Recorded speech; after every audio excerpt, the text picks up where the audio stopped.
Halo, selamat malam. Hari ini tanggal 1 April 2017, hari Sabtu, ya. Kita masih belajar seperti biasa latihan soal untuk persiapan ujian. Tapi karena teman-teman KPA-nya belum hadir, jadi saya akan hubungi untuk memberitahukan bahwa kelasnya sudah dimulai. Tes.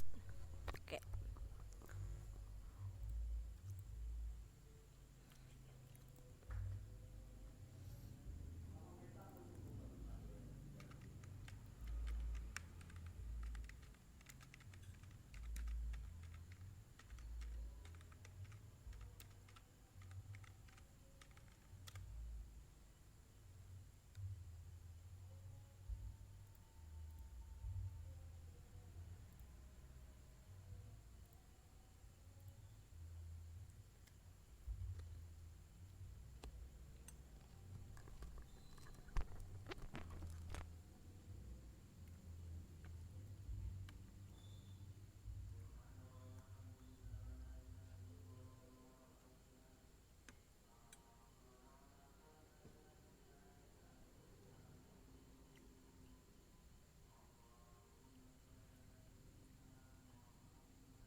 Oke, di sini azan sudah selesai. Tadi saya sudah menghubungi teman-teman KPA memberitahukan bahwa kelas sudah dimulai, tapi belum ada yang hadir, jadi kita tunggu dulu.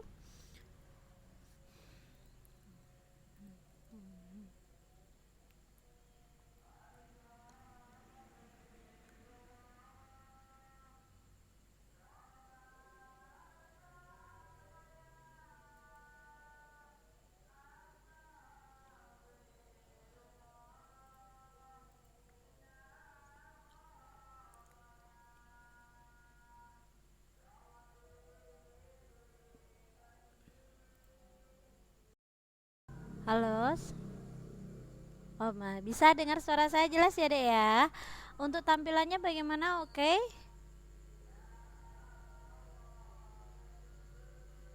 Tampilannya oke? Oh, kurang ke kanan. Berarti maksudnya ke sini ya? Seperti ini.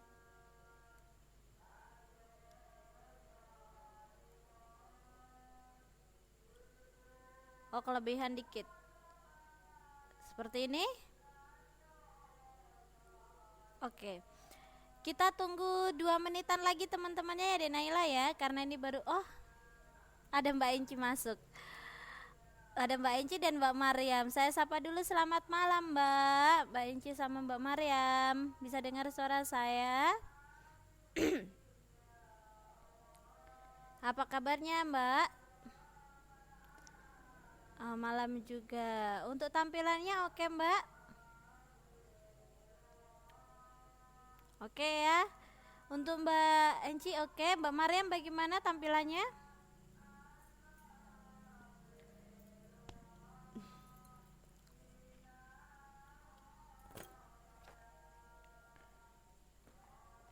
Mungkin Mbak Mariam sedikit sibuk. Oke. Karena sudah 3 orang yang masuk kelas, jadi langsung saya start kelasnya saja ya. Assalamualaikum warahmatullahi wabarakatuh. Selamat malam. Hari ini hari Sabtu tanggal 1 April 2017, hari pertama dalam bulan April ya.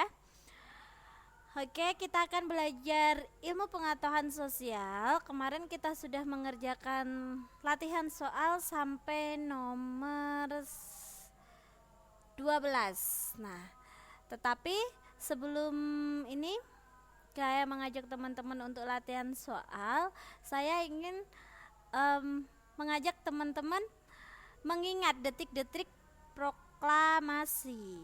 Oke, tapi ini ya saya sapa dulu Mbak Aska sama Mbak Hermi. Waalaikumsalam Mbak Siti, malam juga. Suara saya oke ya? Halo Mbak Hermi, Mbak Aska, suara saya dan tampilannya bagaimana? Oke. Waalaikumsalam Mbak. Oke semua ya. Kalau gitu tadi sudah saya open, sekarang kita berdoa bersama-sama. Semoga nanti proses belajarnya berjalan dengan lancar ya. Berdoa saya persilahkan.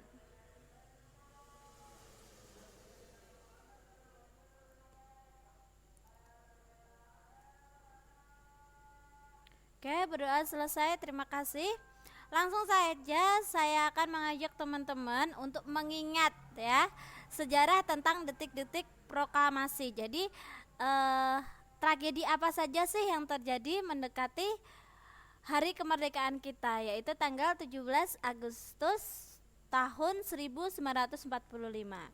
Nah, pada tanggal 6 Agustus 1945 bom atom ya itu dijatuhkan di kota Hiroshima. Kalau Hiroshima dan Nagasaki ya oleh Amerika Serikat. Ya. Untuk apa? Karena untuk menurunkan moral semangat tentara Jepang di seluruh dunia. Jadi tragedi bom Hiroshima Nagasaki ini sangat terkenal sekali ya, sampai tanah di daerah tersebut, di negara tersebut itu tidak bisa digunakan sampai berpuluh-puluh tahun ya, karena efek dari bom atom nuklir ini. Oke. Itu tanggal 6 Agustusnya itu kota Hiroshima yang dibom. Nah, terus pada tanggal 9 Agustus 1945 Bom yang kedua itu dijatuhkan, yaitu di kota Nagasaki, ya, sehingga Jepang menyerah pada Amerika Serikat dan sekutunya. Momen ini pun dimanfaatkan oleh rakyat Indonesia untuk memproklamasikan kemerdekaannya. Jadi pada waktu itu Indonesia sedang dijajah oleh bangsa Jepang. Nah, Soekarno, Hatta, dan Rajiman Widyodiningrat diterbangkan ke Dalat, ya, itu 250 km di sebelah timur laut Saigon, Vietnam, untuk bertemu dengan Marsekal Terauchi. Mereka dikabarkan bahwa pasukan Jepang sedang diambang kekalahan dan akan memberikan kemerdekaan kepada Indonesia. Nah, pada tanggal 10 Agustus 1145, Sultan Syahrir, ya, telah mendengar berita lewat radio bahwa Jepang telah menyerah pada sekutu. Para pejuang bawah tanah bersiap-siap memproklamasikan kemerdekaan Republik Indonesia dan menolak bentuk kemerdekaan yang diberikan sebagai hadiah Jepang.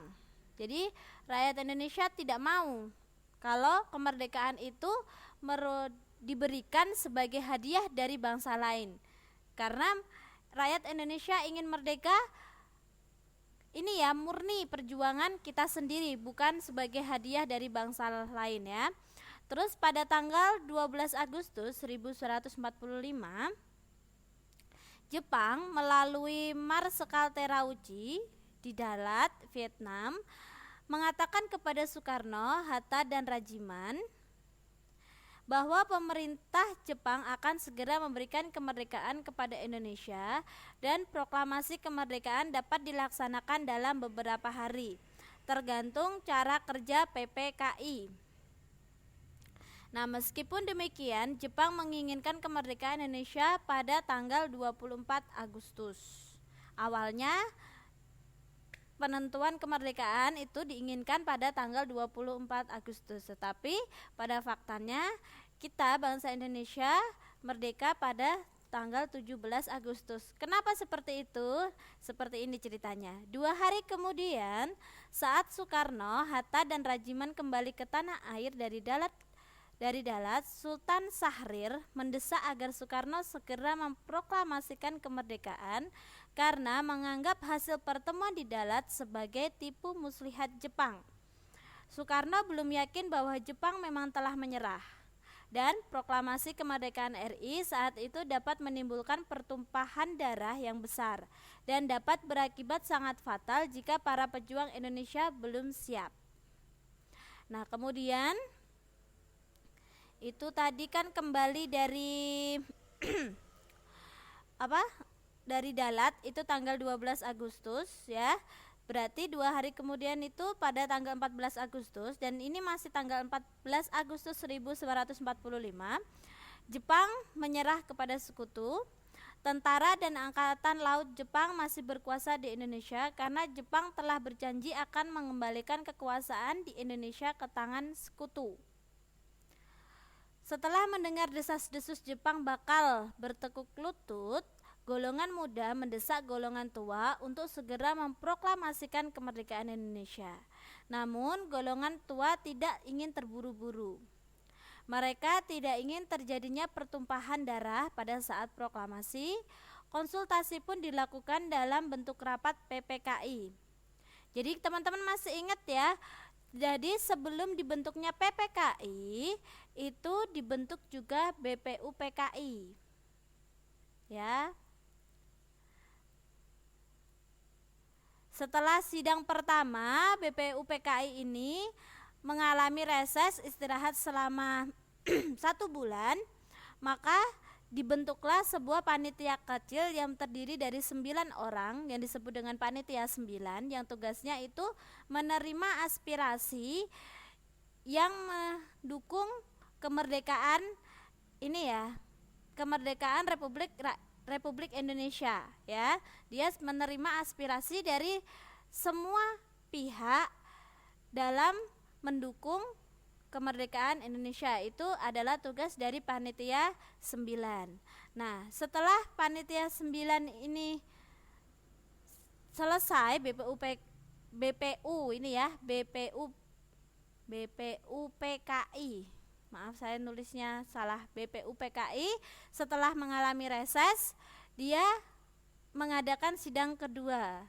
Nah, setelah sidang kedua, dia dibubarkan dan dibentuklah Panitia Persiapan Kemerdekaan Indonesia yang disingkat dengan PPUPKI. Ini dulu kita sudah pernah mempelajari, jadi teman-teman nanti bisa membuka catatannya atau mungkin nyari play recordnya di grup ya, tentang BPUPKI dan PKI ini. Oh, ada Mas Ri, saya sapa dulu. Selamat malam Mas Ri, apa kabar? Untuk suara dan tampilannya bagaimana Mas Ri? Oh sip ya, alhamdulillah kalau sehat. Oke, kalau gitu saya lanjutkan ya. Nah, tadi kita sampai ke golongan muda tidak menyetujui rapat itu, mengingat PPKI adalah suatu badan yang dibentuk oleh Jepang. Nah, mereka menginginkan kemerdekaan atas usaha bangsa kita sendiri, bukan pemberian Jepang ya. Soekarno dan Hatta bersama Subarjo kemudian ke kantor Bukanfu Laksamana Maeda di Jalan Imam Bonjol nomor 1. Maeda menyambut kedatangan mereka dengan ucapan selamat atas keberhasilan mereka di Dalat. Sambil menjawab, ia belum menerima konfirmasi serta masih menunggu instruksi dari Tokyo. Keesokan harinya, Soekarno dan Hatta segera mempersiapkan pertemuan Panitia Persiapan Kemerdekaan Indonesia atau PPKI pada pukul 10 pagi 16 Agustus guna membicarakan segala sesuatu yang berhubungan dengan persiapan proklamasi kemerdekaan. Selamat malam Mbak Lili. Suara saya dan tampilannya bagaimana Mbak Lili? Apa kabarnya, sehat? Nah, setelah itu ya teman-teman ya, sehari kemudian, berarti tanggal 17 Agustus ya ini ya, gejolak tekanan yang menghendaki pengambil alihan kekuasaan oleh Indonesia makin memuncak, dilancarkan para pemuda dari berbagai golongan. Rapat PPKI pada tanggal 16 Agustus pukul 10 pagi tidak dilaksanakan karena Soekarno dan Hatta tidak muncul. Peserta rapat tidak tahu telah terjadi peristiwa Rengas Dengklok.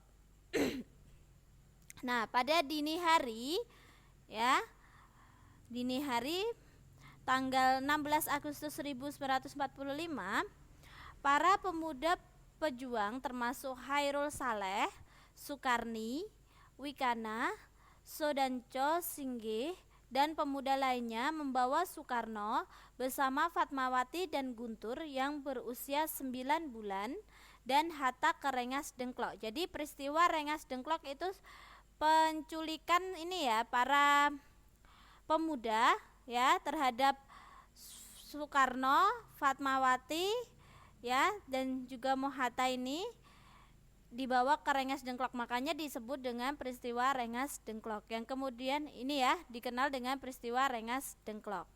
Nah, tujuannya apa sih kok Soekarno ini diculik oleh para pemuda? Nah, tujuannya supaya Insinyur Soekarno dan Dr. Andes Mohatta itu tidak terpengaruh oleh bangsa Jepang. Nah, di sini mereka kembali meyakinkan Soekarno bahwa Jepang telah menyerah dan para pejuang telah siap untuk melawan Jepang, apapun resikonya. Nah, di Jakarta, golongan muda ya, Wikama dan golongan tua yaitu Mr. Ahmad Subarjo melakukan perundingan. Mr. Ahmad Subarjo menyetujui untuk memproklamasikan kemerdekaan Indonesia di Jakarta. Nah, maka diutuslah Yusuf Kunto untuk mengantar Ahmad Subarjo ke Rengas Dengklok. Mereka menjemput Insinyur Soekarno dan Dr. Andes Mohatta kembali ke Jakarta, dan Mr. Ahmad Subarjo berhasil meyakinkan para pemuda untuk tidak terburu-buru memproklamasikan kemerdekaan. Nah, pada malam harinya Soekarno dan Hatta kembali ke Jakarta, lalu bertemu dengan Mayor Jenderal Otoshi Nishimura, Kepala Departemen Urusan Umum Pemerintahan Militer Jepang. Ya, Mayor Jenderal Otoshi Nishimura, di mana Nishimura ini mengemukakan bahwa sejak siang hari tanggal 16 Agustus 1945 telah diterima perintah dari Tokyo bahwa Jepang harus menjaga status quo. Tidak dapat memberi izin untuk mempersiapkan proklamasi kemerdekaan Indonesia sebagaimana telah dijanjikan oleh Marsekal Terauchi di Dalat, Vietnam. Nah, Soekarno dan Hatta menyesali keputusan itu dan menyindir Nishimura apakah itu sikap seorang perwira yang bersemangat Bushido, ingkar janji agar dikasihani oleh sekutu. Setelah dari rumah Nishimura, Soekarno-Hatta menuju rumah Laksamana Maeda diiringi oleh Miyoshi guna melakukan rapat untuk menyiapkan teks proklamasi. Nah, penyusunan teks proklamasi ya teman-teman itu dilakukan oleh Soekarno, Muhammad Hatta, Ahmad Subarjo, dan disaksikan oleh Sukarni, BM Diah, Sudiro, Sayuti Melik. Konsep teks proklamasi ditulis oleh Soekarno, ya, konsepnya itu ditulis oleh Soekarno, ini penting biasanya keluar, dan Sukarni itu mengusulkan agar yang menandatangani teks proklamasi adalah Insinyur Soekarno dan Mohatta atas nama bangsa Indonesia. Nah, setelah konsep selesai disepakati, Sayuti Melik itu menyalin dan mengetik naskah tersebut menggunakan mesin ketik milik Mayor Dr. Herman Kadler, yaitu dari kantor perwakilan Angkatan Laut Jerman, dan pembacaan proklamasi dilakukan di kediaman Soekarno, Jalan Penggangsaan Timur 56, sekarang menjadi Jalan Proklamasi nomor 1. Jadi konsep teks proklamasi itu ditulis oleh Insinyur Soekarno, ditandatangani oleh Insinyur Soekarno dan Muhammad Hatta atas nama bangsa Indonesia, diketik oleh Sayuti Melik, ya, dan dibacakan atau diproklamasikan di kediaman Soekarno, Jalan Penggangsaan Timur nomor 56. Ini biasanya keluar, jadi teman-teman harus diingat ya. Pagi harinya, itu kejadian masih 16 Agustus ya. Pada pagi harinya 17 Agustus 1945 di kediaman Soekarno, Jalan Penggangsaan Timur 56 telah hadir antara lain Suwirjo Wilopo, Gafar Pringgodiko, Tabrani, dan Trimurti. Acara dimulai pukul 10 dengan pembacaan proklamasi oleh Soekarno dan disambung pidato singkat tanpa teks. Kemudian bendera merah putih, ya, yang menjahit itu adalah Ibu Fatmawati. Oke. Dijahit sendiri oleh Ibu Fatmawati. Ibu Fatmawati ini adalah istri dari Bapak Soekarno ya. Dikibarkan oleh prajurit peta, yaitu Latif Hendradiningrat yang dibantu oleh Suhud dan seorang pemudi membawa nampan berisi bendera merah putih. Ya, Latif Hendradiningrat dibantu dengan Suhud. Ini adalah pengibar bendera merah putih. Nah, setelah bendera berkibar, hadirin menyanyikan lagu Indonesia Raya. Sampai saat ini bendera pusaka tersebut masih disimpan di Museum Tugu Momen Nasional.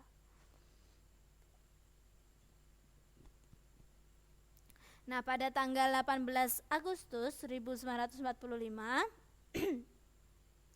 Panitia Persiapan Kemerdekaan Indonesia atau PPKI mengambil keputusan mengesahkan dan menetapkan Undang-Undang Dasar 1945 ya, sekarang yang kita kenal ya.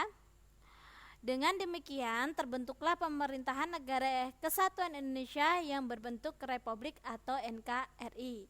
dengan kedaulatan di tangan rakyat Indonesia yang dilakukan sepenuhnya oleh Majelis Permusyawaratan Rakyat atau MPR yang akan dibentuk kemudian.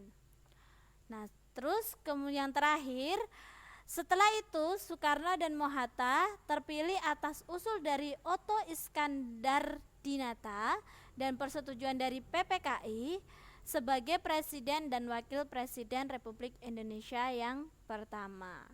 Oke, di mana Presiden dan Wakil Presiden akan dibantu oleh sebuah komite nasional. Itu adalah detik-detik proklamasi.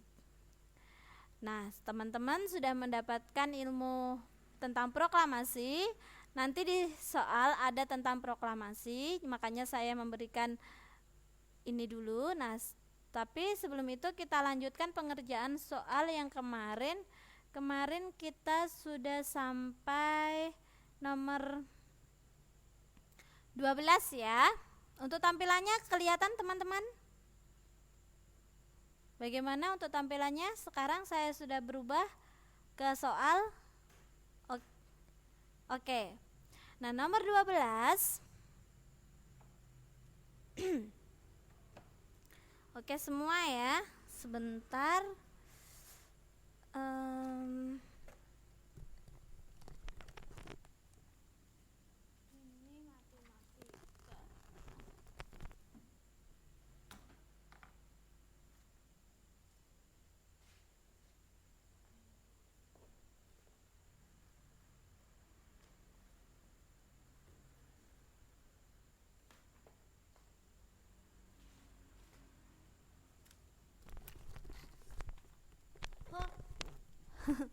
Udah pada jawab D ya, nomor 12 ya.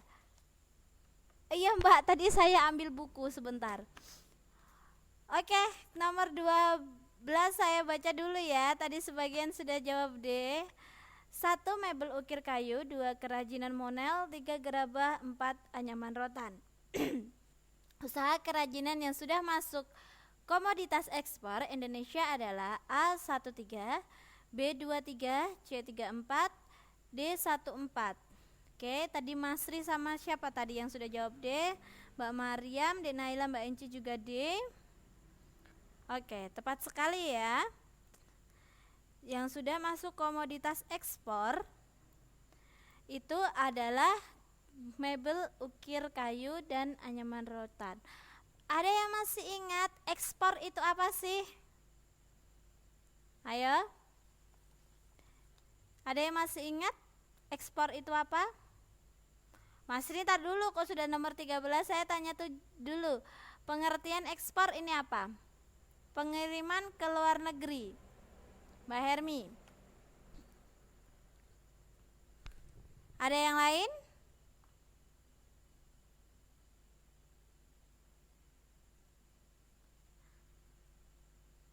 Pengiriman ke luar negeri juga Mbak Mariam. Oke. Kalau tidak salah berarti benar ya Mbak Mariam ya, kalau tidak salah ya. Hampir tepat tapi kurang pas, bukan pengiriman ke luar negeri tetapi penjualan barang, kegiatan menjual barang atau jasa ke luar negeri. Jadi yang diekspor itu bukan hanya barang saja tetapi jasa juga bisa, seperti teman-teman yang bekerja di sana. Nah, itu juga sedang menjual jasa ya. Jadi yang bisa dijual itu tidak hanya barang tetapi juga jasa. Oke. Kita lanjut ke nomor 13 ya.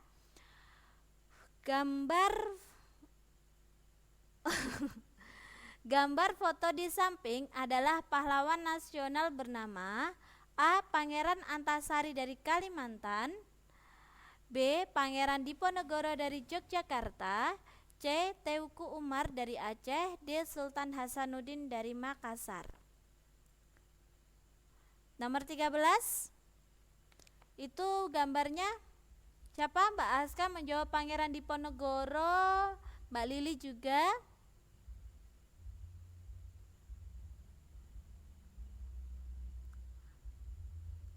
Oh, Mbak Hermi nyimak. Oke, Mbak.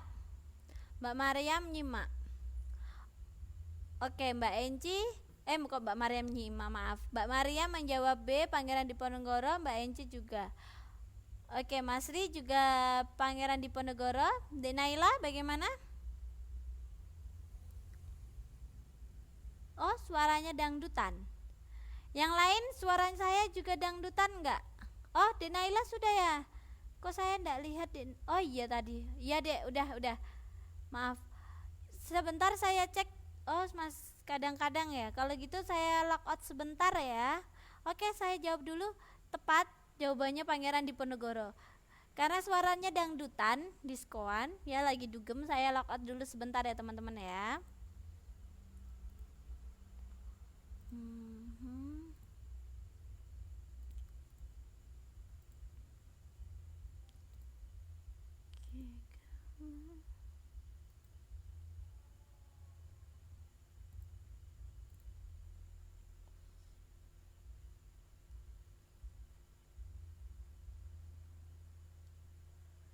Astagfirullah.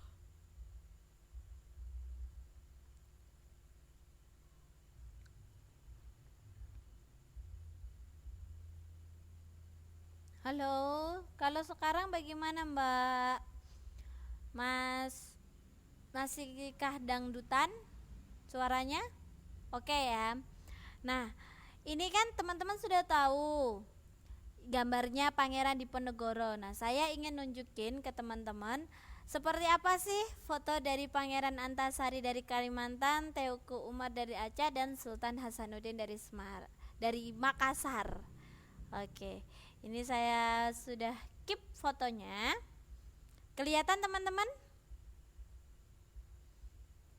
Kelihatan nggak? Oke ya. Nah, sekarang yang sedang teman-teman lihat ini adalah foto dari Antasari, ya. Sebentar saya ambil soalnya dulu.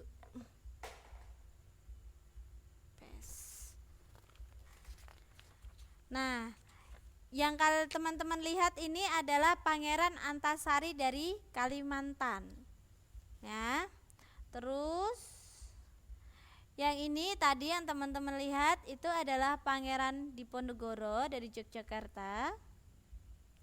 Ada juga ini adalah Teuku Umar dari Aceh.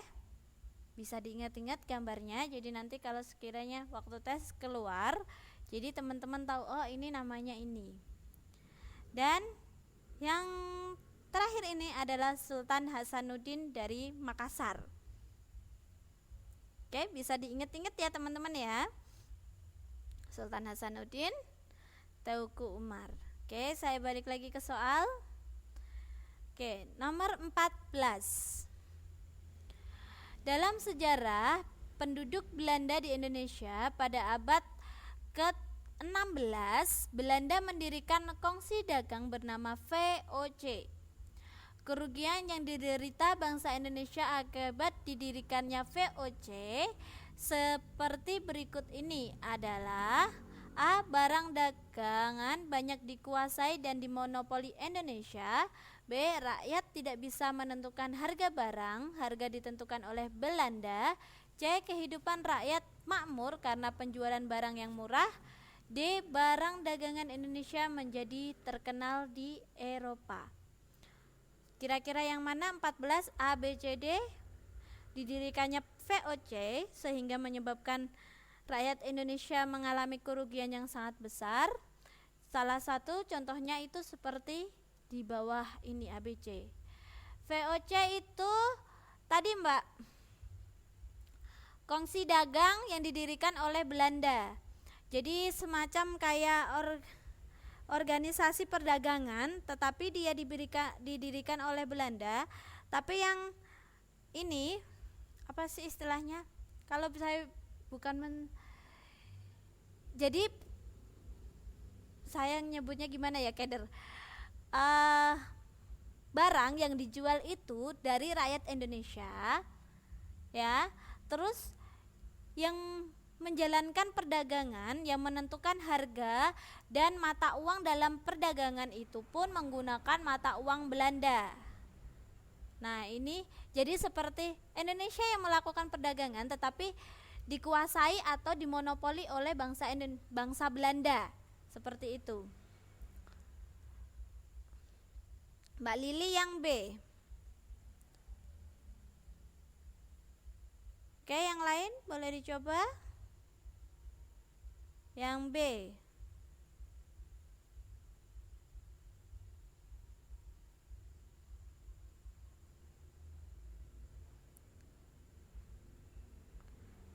Oke, Mbak Lili sama Mas Ri sudah menjawab B.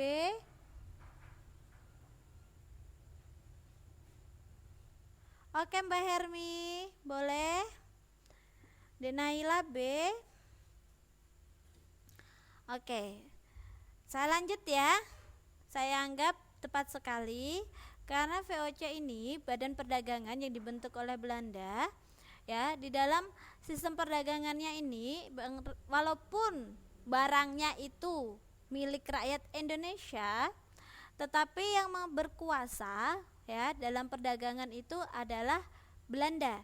Jadi kita orang Indonesia itu tidak diberikan wewenang untuk menentukan harga sendiri.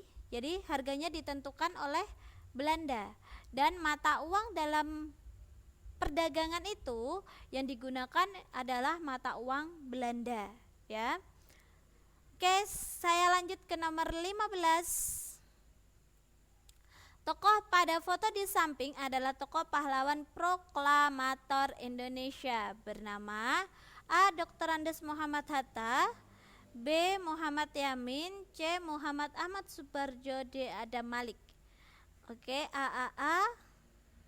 Adakah yang menjawab lain selain A?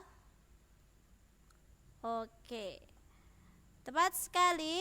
Jawabannya itu adalah Dr. Andes Muhammad Hatta.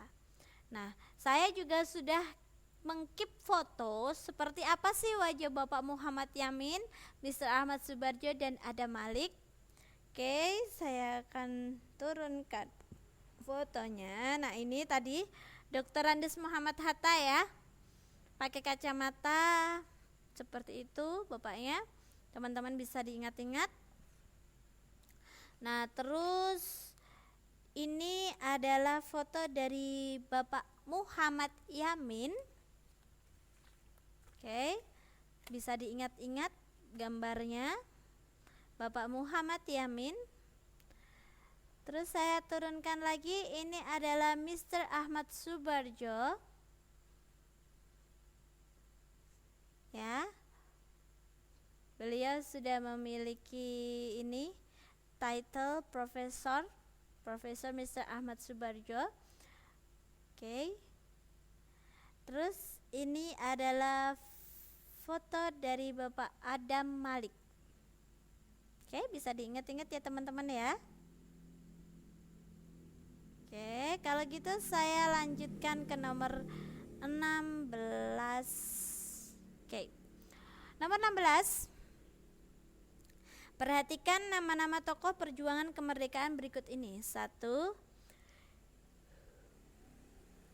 Insinyur Soekarno. 2. Dr. Andes Muhammad Hatta. 3. Soekarni. 4. Mr. Ahmad Subarjo. Dan 5. Adam Malik. Tokoh nasional yang merumuskan naskah teks proklamasi kemerdekaan Indonesia pada tanggal 16 Agustus 1945 adalah A. 234, B. 135, C. 124, D. 245. Yang manakah? Tadi kita sudah kita sudah belajar tentang detik-detik proklamasi. Masri menjawab C. Denaila C. Mbak Mariam C. Mbak Lili C. Mbak Inci C. Oke, ada yang lain jawabannya? Mbak Aska juga C. Oke, nomor 16. Tepat sekali. Yang merumuskan teks proklamasi itu adalah Insinyur Soekarno, terus Dr. Andes Hatta, dan juga Ahmad Subarjo. Suparjo ya. Kita lanjut ke nomor 17. Dalam sejarah proklamasi kemerdekaan, naskah teks proklamasi disusun di rumah Laksamana Maeda, yaitu pimpinan Angkatan Laut Jerman ya, pada tanggal 16 Agustus 1945. Konsep teks proklamasi ditulis tangan oleh Insinyur Soekarno, kemudian diketik oleh A. Adam Malik, B. Mr. Ahmad Subarjo, C. Sayuti Melik, D. Soekarni. Ayo, masih ingat tadi jawabannya A, B, C, D. Oke, Mbak Aska menjawab 17C. 17C. Terus yang lain?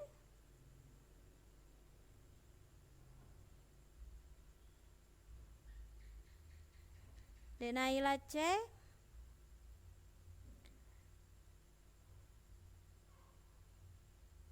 Saya masih menunggu jawabannya. Mbak Lili C, Mbak Enci C, Mbak Mariam C. Oke, saya anggap sudah jawab semua. Tepat sekali, yang mengetik adalah Sayuti Melik. Nah, lanjut ke nomor 18. Perhatikan pernyataan berikut ini tentang tokoh dan peran dalam proklamasi kemerdekaan. 1. Fatmawati, penjahit bendera merah putih. 2. Ki Hajar Dewantoro, perumus teks proklamasi kemerdekaan. 3. Insinyur Soekarno membacakan teks proklamasi. 4. Latif Hendra Diningrat, petugas pengibar bendera merah putih. Tokoh dan peran yang tidak sesuai atau tidak cocok dalam pernyataan di atas adalah A1, B2, C3, D4. 18 A, B, C, D yang tidak sesuai. Oke, Mbak Askah menjawab B. Mbak Askah jawab B. Mbak Sri B. Mbak Lili B. Mas Ri C. Oke, Mas Ri C, Mbak Lili B. Yang lain? Mbak Naila juga B.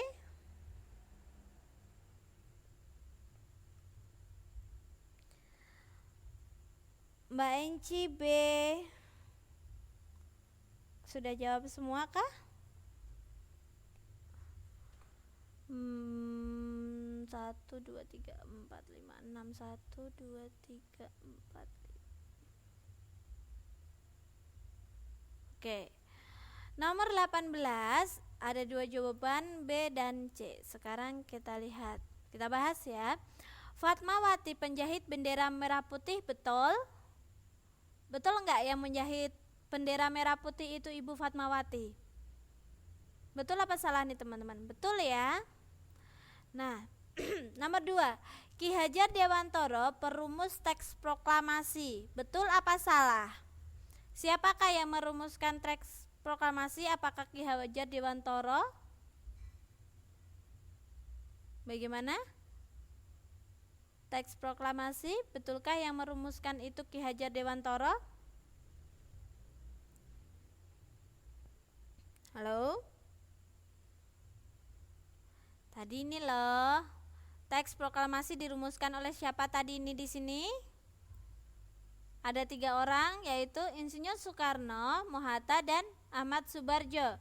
Jadi yang merumuskan teks proklamasi bukan Ki Hajar Dewantoro, berarti salah. Ya, bukan. Betul, Mas Kak.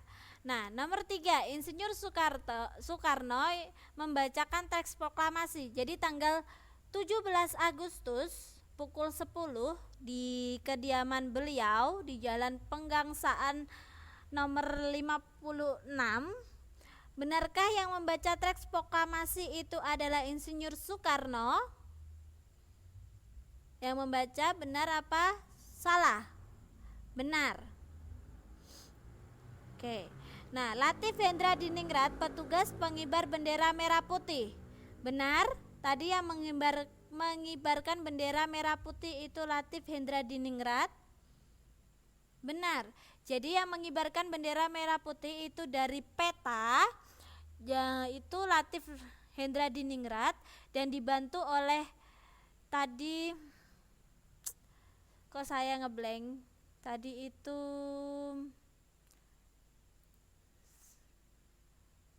saya lupa, sebentar. Pengibar bendera Suhud, saya lupa namanya. Tiga. Suhud dan seorang lagi ya. Ya, dari peta dan yaitu Latif Hendra Diningrat dan Suhud tadi ya. Terus di sini yang tidak sesuai ya, tokoh dan peran yang tidak sesuai. Berarti kalau gitu yang tidak sesuai nomor berapa di sini? Yang nomor 2. Berarti jawabannya yang tepat adalah yang B. Ayo, harus hati-hati dalam mengerjakan soal ya. Oke, lanjut nomor 13. Berikut ini nama tokoh pejuang perang kemerdekaan sebagai Panglima Angkatan Bersenjata RI ketika terjadi agresi militer Belanda II di Yogyakarta tahun 1948 yang menyerukan perang gerilya semesta. Tokoh tersebut adalah A. Jenderal Sudirman, B. Ahmad Yani, C. Jenderal Soeharto, D. Bung Tomo. Saya lupa tidak nyari materi ini ya.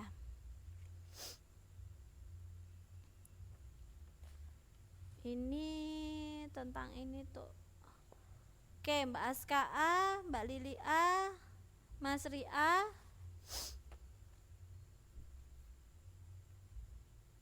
Denaila A. Oke, tepat sekali jawabannya A. Ini saya ya kelupaan tidak mempersiapkan materi untuk nomor 19. Nanti insya Allah nanti saya tambahkan tentang ini ya, penjajahan nanti. Oke, saya lanjutkan ke nomor 4, nomor 20. Saya perbesar dulu.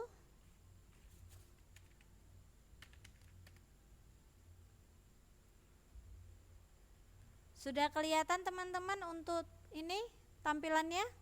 Soalnya kelihatan nggak?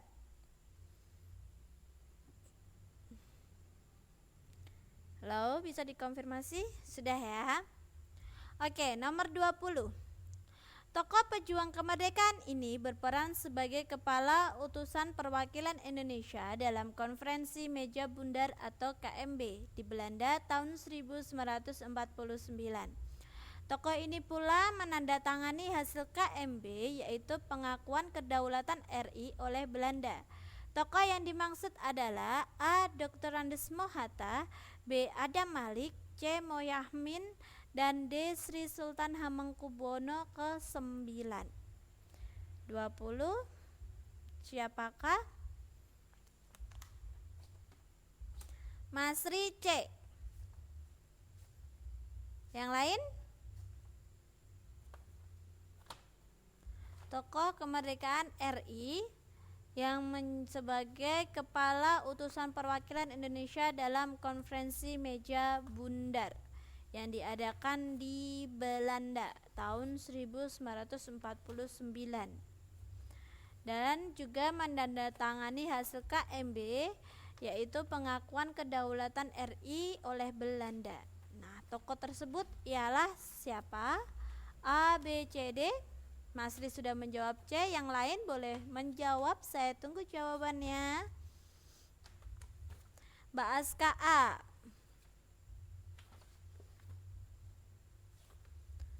Oke, yang lain boleh menjawab, saya masih menunggu.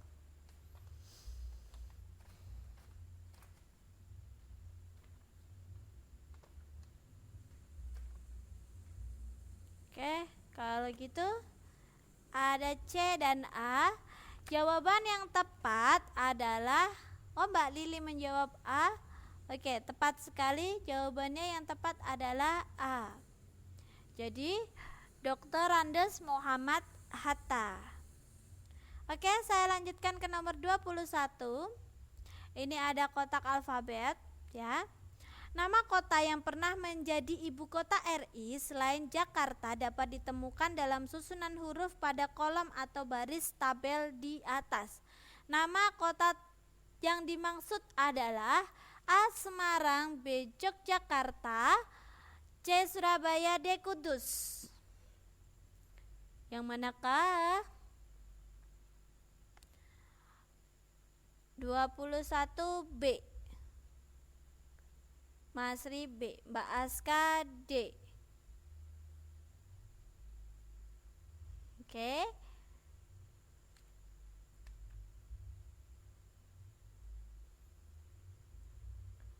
Mbak Naila B.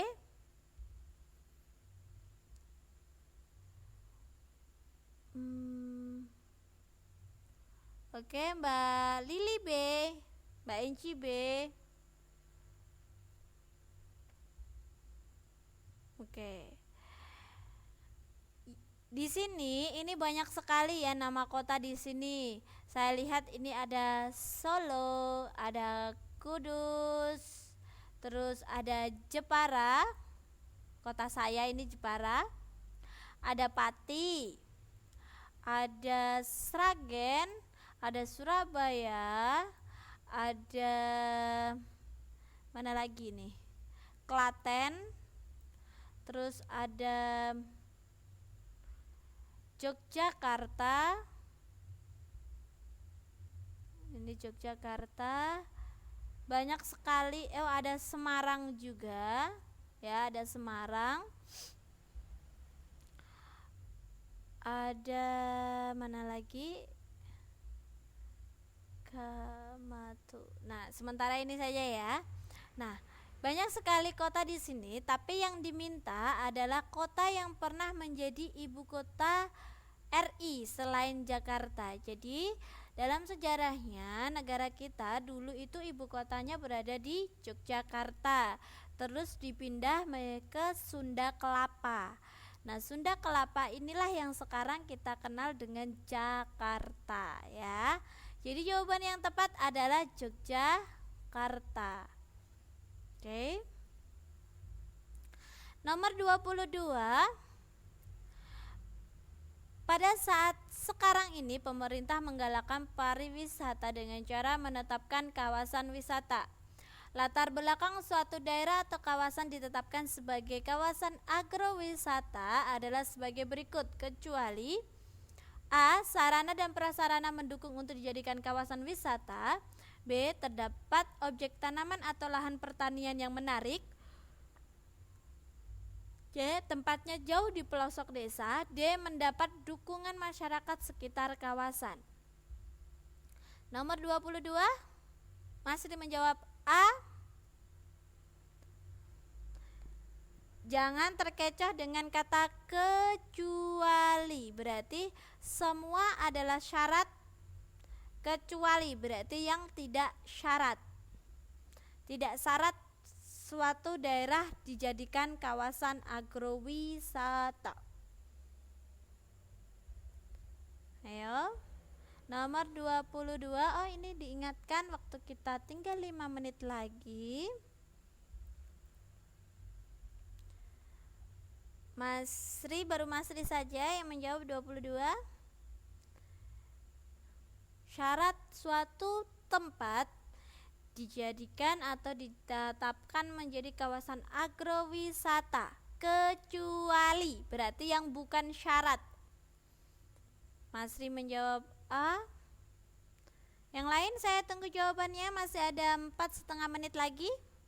Mbak Aska D, Mbak Lili D.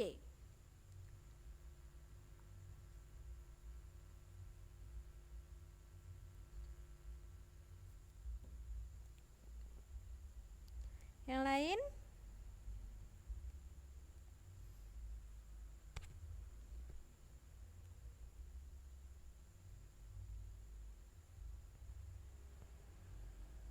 Oke. Denaila C.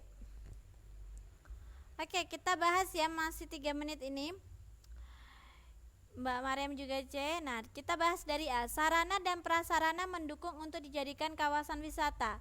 Apakah yang A ini bisa dijadikan syarat suatu kawasan dijadikan agrowisata? Bisa? Bisa atau tidak? harus mendukung nggak suatu wilayah? Seandainya ada suatu daerah, saya beri nama Kota Cengkeh, seandainya seperti itu. Nah, jika sarana dan prasarana Kota Cengkeh ini tidak mendukung untuk menjadikan kawasan wisata, apakah dia bisa menjadi kawasan wisata? Tidak bisa. Berarti yang A ini merupakan syarat dari suatu daerah bisa menjadi kawasan agrowisata, ya. Berarti dia ini yang A adalah syarat. Nah, yang kedua, terdapat objek tanaman atau lahan pertanian yang menarik, agrowisata. Berarti dia berhubungan dengan pertanian, ya. Berarti tanaman dan tumbuhan dan lainnya. Berarti ini merupakan syarat. Nah, tempatnya jauh di pelosok desa. Apakah harus suatu kawasan agrowisata itu harus di pelosok desa? Untuk kawasan di dekat kota tidak harus. Berarti kawasan yang di kota pun bisa menjadi kawasan agrowisata. Berarti ini tidak merupakan syarat. Nah, mendapat dukungan masyarakat sekitar kawasan. Jelas ini adalah syarat. Karena apa? Jika masyarakat sekitar tidak mendukung, ya, suatu daerah tersebut dijadikan kawasan agrowisata atau tempat wisata, maka program pemerintah pun juga tidak akan berjalan dengan lancar. Jadi sangat penting mendapat dukungan dari masyarakat. Karena di sini adalah latar belakang suatu daerah, ya, yang menjadi agrowisata, kecuali berarti yang tidak melupakan syarat pendukung atau latar belakang suatu daerah ditunjuk menjadi kawasan agrowisata. Yang tidak berarti yang C. Teman-teman, kalau ada kata kecuali harus lebih berhati-hati. Oke teman-teman, saya tambah nomor 23 ya. Masih ada waktu 1 menit. Kita kebut nomor 23. Lagu kebangsaan Malaysia adalah A. Negaraku, B. Tian Kuan Cha, C. Peng Chatai, D. Awal Peliharakan Sultan. Ayo. Lagu kebangsaan Malaysia. Ini waktunya tinggal 40 detik lagi. Mbak Lili Dek, Dek Naila Dek. Oh, ini terkecoh semua. Oke, masih 30 detik saya ini ya. Yang jawaban yang benar adalah yang A. Tian Kuan Cha itu dari Vietnam, ya. Kalau Peng Chatai itu dari Thailand. Kalau yang D itu dari Brunei Darussalam. Oh, Mas Rindi betul, negaraku. Oke teman-teman, karena waktunya yang sudah selesai, nanti kita bahas di pertemuan selanjutnya. Terima kasih banyak untuk kehadirannya. Tinggal 5 detik. Wassalamualaikum warahmatullahi wabarakatuh. Oke, iya Mbak Mas, awal pelihara sultan itu Brunei.